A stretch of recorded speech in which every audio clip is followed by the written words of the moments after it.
perbandingan berbalik nilai. Nah, perbandingan berbalik nilai jika dua perbandingan nilainya saling berkebalikan. Jadi rumusnya seperti ini, dibalik ya, berbalikan ya. A per B sama dengan D per C, atau A dikali C sama dengan B dikali D. Ya, contoh misalkan seorang petani memiliki persediaan makanan untuk 80 ekor ternaknya selama 1 bulan. Jika petani menambah 20 ekor ternak lagi beberapa hari, persediaan makan akan habis. Berapa hari ya persediaan makan itu akan habis? Nah, jadi banyaknya ternak di sini berarti 80 sama dengan A. Ini harinya ya. Ini kan banyaknya ternak terus hari. Lalu karena ditambah 20 berarti ternaknya ada 80 ditambah 20 sama dengan 100. Nah, 100 ini anggapnya B ya. Nah, yang kita cari hari yang D-nya ini ya. Jadinya maka 80 per 100 sama dengan D per 30. Nah, kan kita nyari D-nya ya. Ini tinggal kita kali silang aja. Coba. Berarti 80 dikali 30 sama dengan 100 dikali D. Ya. Nah, 80 dikali 30 kan 2400. Berarti 2400 sama dengan 100D. Berarti D sama dengan 2400 dibagi sama 100 sama dengan 24. Berarti 24 hari ya.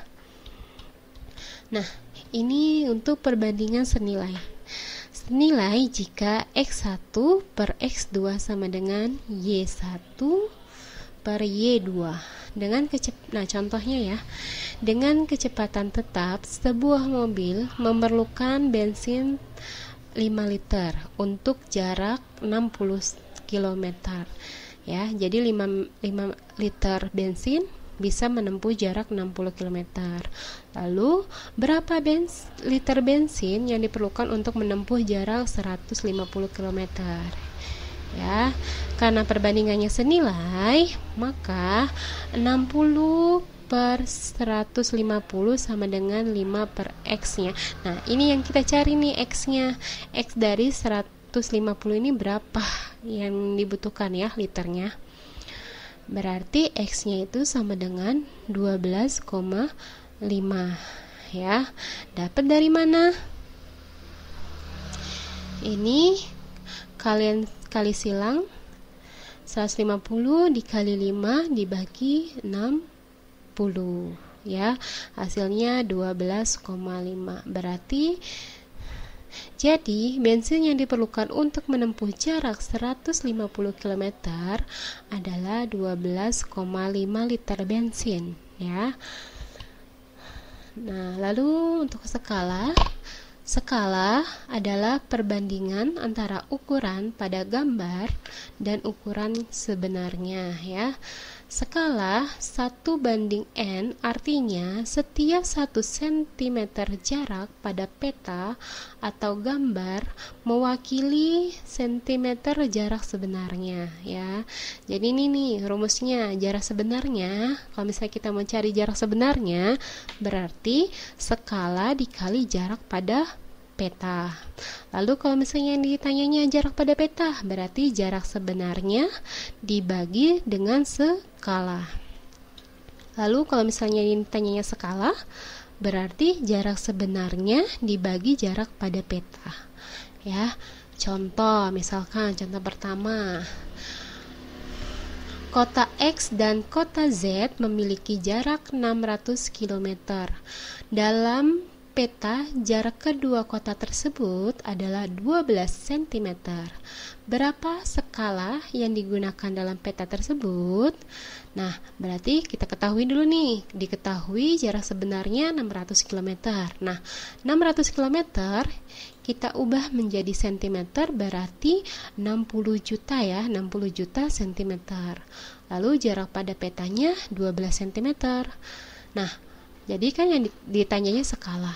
Berarti skala sama dengan jarak sebenarnya dibagi jarak pada peta. Jadi 60 juta dibagi 12. Jadi skalanya 5 juta per 1. Jadi skala yang digunakan adalah 1:5 juta. Ya. Lalu di sini kota X dan kota Z memiliki jarak 600 km.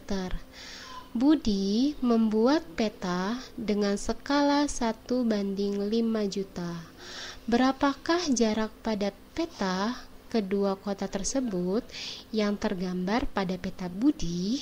Nah, berarti kita diketahui dulu nih, diketahui jarak sebenarnya 600 km berarti 60 juta ya.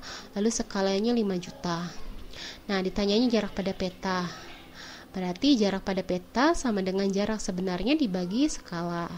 Jarak pada peta sama dengan 60 juta dibagi 5 juta sama dengan 12 ya. Jadi jarak peta pada kota X dan kota Z yang terdapat di gambar Budi adalah 12 cm. Lalu yang ketiga, contoh, Budi membuat peta dengan skala 1:5 juta. Jarak pada peta dari kota X dan kota Z adalah 12 cm. Berapakah jarak sebenarnya dari kota X ke kota Z? Jadi diketahui skala peta 1:5 juta ya. Lalu jarak pada petanya 12 cm. Jadi ditanyanya jarak sebenarnya, penyelesaiannya berarti jarak sebenarnya sama dengan jarak pada peta dikali dengan skala. Berarti jarak sebenarnya 12 dikali 5 juta.